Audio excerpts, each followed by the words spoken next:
சேனலை first time பார்க்குறதா இருந்தால் எங்களோட சேனலை சப்ஸ்கிரைப் பண்ணிக்கோங்க. பக்கத்தில் இருக்கிற பெல் ஐக்கானையும் ப்ரெஸ் பண்ணுங்கள். அப்போ தான் எங்களோட அப்டேட்ஸ்லாம் உங்களுக்கு வரும்.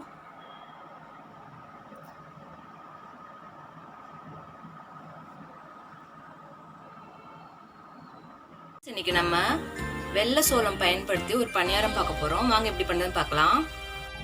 நம்ம சோள பணியாரம் செய்கிறதுக்கு 1 டம்ளர் சோளம் எடுத்து வச்சுருக்கோம். இதில் ஒரு 2 ஸ்பூன் உளுந்து போட்டுக்கலாம். 1 டம்ளர் சோளம் எடுத்துக்கிட்டோம்னா அது மேலே கொஞ்சமாக உளுந்து இருந்தால் போதும். இதை நம்ம நல்லா சுத்தமாக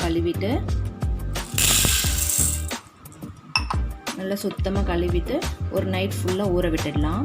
அப்புறம் அரைக்கிறது எப்படின்னு பார்க்கலாம். நம்மளோட சோளம் நல்லா ஊறி இருக்கு. இதை நம்ம கொஞ்சமாக உப்பு சேர்த்து கொஞ்சம் கோர்ஸாக அரைச்சிட்டு வந்துடலாம். நம்ம சோளம் பணியாரத்துக்கு மாவு தயாராக இருக்குது. நல்லா ஃபர்மெண்ட் ஆகிருக்கு. ஒரு 8 மணி நேரம் ஃபர்மெண்ட் ஆகிருக்கு. இப்போ இதில் என்னென்ன போடலான்னு பார்க்கலாம். இப்போ இந்த பணியார மாவில் 2 பெரிய வெங்காயத்தை நல்லா பொடி பொடியாக கட் பண்ணி வச்சுருக்கேன். அதுவும் கொஞ்சம் கருவேப்பிலை தான் போட்டுக்கலாம். இது கூட நான் இன்றைக்கி பச்சை மிளகாயை அரைச்சி சேர்க்க போகிறேன். ஏன்னா குழந்தைங்களாம் சாப்பிட போகிறாங்க. அதனால் உங்களுக்கு வேணும் அப்படின்னா கட் பண்ணி கூட போட்டுக்கலாம். இது கூட நம்ம கேரட் துருவி போட்டுக்கலாம். இப்போ 2 மிளகா அரைச்சிருக்கோம். அது இதோட சேர்த்துக்கலாம். இதில் இப்போ நம்ம தாளித்து கொட்டிடலாம். கடுகும் கடலைப்பருப்பு 2ஐயும் தாளிச்சிடலாம்.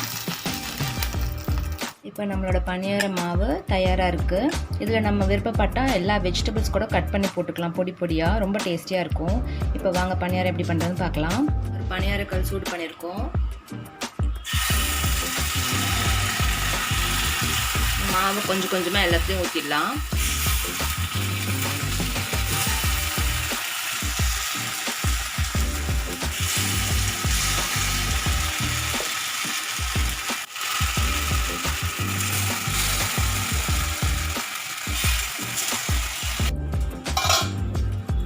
இது ஒரு 2 மினிட்ஸ் வச்சிடலாம். இப்போ 2 நிமிஷம் ஆயிருக்கு.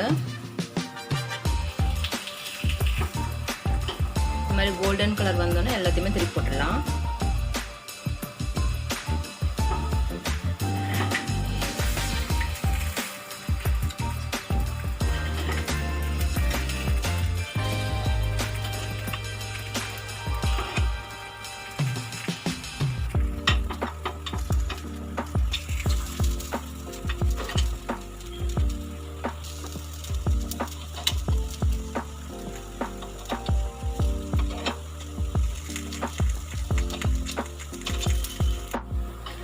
இப்போ 2 பக்கமும் நல்லா கோல்டன் கலரில் வந்திருக்கு.